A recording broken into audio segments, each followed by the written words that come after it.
வானம் என்ற தந்தை உண்டு, நீங்கிடாத சொந்தம் என்று நீரும் காற்றும் எங்கும் உண்டு.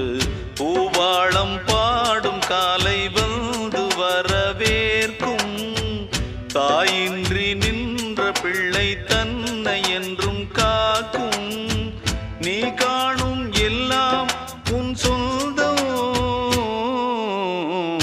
ஆலோலம் பாடி அசைந்தாடும் காற்றே அதை கேட்டு தூங்கும் ஆவாரம் பூவே.